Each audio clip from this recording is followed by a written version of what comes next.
ای وای من، هنوزم 300-400 تومن پول پیتزا میدی؟ وقتی که میشه این نون پیتزایی و بدون فر و همزن و استراحت تو خونه درست کنی. باورت میشه تو کمتر از 10 دقیقه برنج مجلسی درست کنی که حسابی دون شده و خوشبخته، مختص وقتایی که تو مهمون سرزده داری یا یهویی سر سفره تعداد مهمونات اضافه میشه و نمیدونی چی کار کنی. حتما ذخیرش کن. برنجمون رو مثل همیشه داخل آب جوش و نمک میریزیم و آبکشش میکنیم. داخل قابلمه آبو میذاریم به جوش بیاد، آبکش و برنج رو داخلش قرار میدیم. آب تو قابلمه با آبکش نباید برخورد کنه، دم کنی میذاریم کمتر از 10 دقیقه آماده است و بعدش هم بهش روغن میزنیم. اگه تو هم عاشق کالباسی ولی به خاطر دنگ و فنگای درست کردنش بیخیال شدی، میخوام بهت راحت ترین روش درست کردن کالباس رو با یه شیشه نوشابه و مرغ پخته شده یاد بدم. یه روشی که کمتر جای دیدی، پس ذخیرش کن. برای درست کردنش مرغ و پیاز و سیر و هویج و ادویه ها رو میذاریم بپزه. حالا از صافی ردش میکنیم و مرغ رو به همراه نصف هویجا و نمک و فلفل و ادویه ها و همچنین ژلاتینی که با همون آب مرغ مخلوطش کردیم و روی کتری گذاشتیم بنماری شده و یه کوچولو هم از خود آب مرغ مخلوطش میکنیم. زیاد آب مرغ نریزین چون غلظت باید اینجوری باشه و زیاد شل نباشه. حالا بقیه هویجا با قارچ و فلفل دلمه‌ای آب پز شده رو به مواد کالباس اضافه میکنیم و مخلوط میکنیم. حالا یه بطری نوشابه رو برش میزنی و مواد کالباس رو داخلش میریزی، تکونش میدی تا هوای داخلش خارج بشه، سلفون میکشی و 1 روز داخل یخچال میذاری. بدون اینکه بخوای بطری رو ببری، به راحتی کالباس از داخلش خارج میشه. بعد از اون کالباس رو برش بزن و نوش جان کن. بفرستش واسه دوستات که کمتر روشی به این راحتی پیدا میکنی. میدونستی میشه تو کمتر از 1 ربع سیر ترشی 7 ساله بندازی؟ اگه رفتی مغازه و بهت گفتن این سیر ترشی 7 ساله است، بدون دروغه، چون همه ترشی 7 ساله ها رو تو 1 ربع میتونی بپزی. اول از همه این پست و لایک و ذخیره کن تا بتونی بقیه آموزشم ببینی. بعد از اینکه سیرا رو شستی، تمام پوستای اضافیشو بگیر و فقط یه لایه پوست بمونه. بعدم بذار خوش بشه و داخل قابلمه بریز. حالا سرکه، آب، شیره انگور یا خرما به اضافه نمک و داخلش بریز و بذار 10 دقیقه بجوشه. حواست باشه که بیشتر از 10 دقیقه له میشه. بعدم تو جای خشک و خنک بذار که 1 هفته‌ای آماده است. ببین تا حالا به هر روشی شلغم میپختی داشتی اشتباه میزدی داداش. واسه درست کردن قوی ترین آنتی بیوتیک خونگی بهتره که شلغمایی که سفته، سنگینه و سایز متوسطی داره انتخاب کنی، چون که سموم کمتری داره. بشور و سر تهش رو بزن و بریز تو شیشه رو داخل قابلمه‌ای که تا نیمه آب سرد پر کردی قرار میدی. 2 ساعت بعد آماده است و شلغما حسابی نرم شده. این آب شلغم رو با عسل که ترکیب کنی قاتل هر چی ویروسه. میدونستی تا حالا جوجه کباب رو اشتباهی درست میکردی؟ واسه اینکه یه جوجه کباب ترد و آبدار داشته باشیم اصلا احتیاجی به کیوی و این داستانا نداریم. بیا تا یادت بدم خوشمزه ترینش رو درست کنی که هیچ رستورانی ندارش، پس ذخیرش کن. پیاز و سیر و فلفل دلمه رو حسابی چنگ میزنیم تا به اصطلاح پیاز بمیره.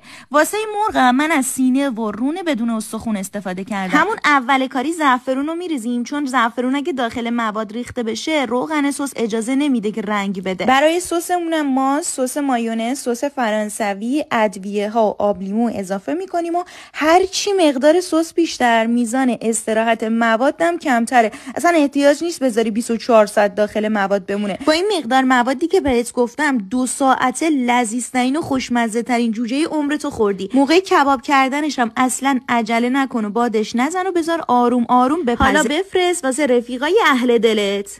یه عمر اشتباهی قارچ کبابی میخوردی. به این روشی که من بهت میگم درستش کن، از هر کبابی خوشمزه تره. واقعا 80 تومن پول یه سیخ قارچ کبابی میدی وقتی میتونی 1 کیلو قارچ کبابی تو خونه درست کنی. برای درست کردنش اول از همه ما سس مایونز، آب لیمو، ادویه ها رو با هم دیگه ترکیب میکنیم تا یه سس فوق‌العاده خوشمزه درست کنیم. حالا همه قارچ‌های شسته شده رو داخلش میریزیم و میذاریم 1-2 ساعت استراحت کنه. اینجوری قارچا نرم میشه و موقع به سیخ کشیدنش اصلا نمیشکنه. برای کباب کردن قارچا من از کبابپز کیوبی استفاده کردم که باش میشه انواع سبزیجات و گوشت رو تو آپارتمان کباب کرد بدون اینکه ذره گازتون کثیف بشه. پیجشو تو کپشن براتون میذارم.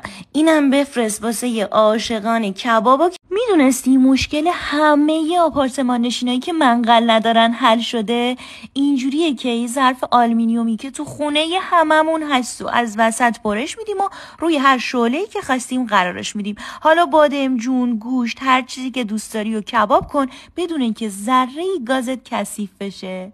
انصافا میری سر بازار آب کاهو به عنوان آب غوره بهت میفروشن و خیلی هم ذوق میکنی که بدون هیچ زحمتی امسال آب غوره گرفتی، در صورتی که میتونی تو خونه خوشمزه ترین و غلیظ ترین و اناری ترین آب غوره رو درست کنی که اصلا هم کپک نمیزنه. اول از همه غوره ها رو پاک میکنیم و میشوریم و داخل قابلمه میریزیم. یه کوچولو آب بهش اضافه کنید که وقتی داره میجوشه غوره هامون نسوزه. بعد از اینکه آب انداخت 1 ساعتی بپزه تا به راحتی آب غورش جدا بشه. حالا آب غوره رو داخل یک کیسه نخی بریزین، درش رو گره بزنید و بذارید روی آبکش تا آروم آروم آب غوره از طفالش جدا بشه. دوباره همون آب غوره صاف شده رو داخل قابلمه میریزیم و اجازه میدیم آروم آروم بجوشه تا هم غلیظ بشه هم رنگش اناری بشه. اگه تو خونه کسی رو دارین که فشار خون داره بهش نمک نزنید تا بتونه از خواص آب غوره واسه پایین اومدن فشارش استفاده کنه.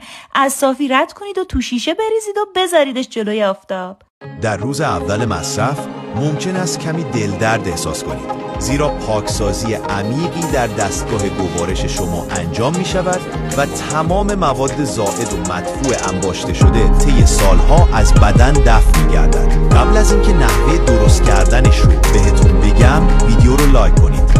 نیاز داریم به یه انار رسیده، اونو 4 قاچ میکنم، داخل یه قابلمه 3 لیوان آب میریزیم، انار رو با پوست بهش اضافه میکنم، در آخر هم یه قاشق آب لیمو طبیعی اضافه میکنم بهش، 20 دقیقه میذاریم جوش بخوره. پس از 3 روز التهاب شکم شما از بین میرود و شکمی صافتر از همیشه خواهید داشت. به زودی مجبور میشوید لباسهای کوچکتری بخرید، چون در عرض چند روز همه فکر میکنن عمل لیپوساکشن انجام داده.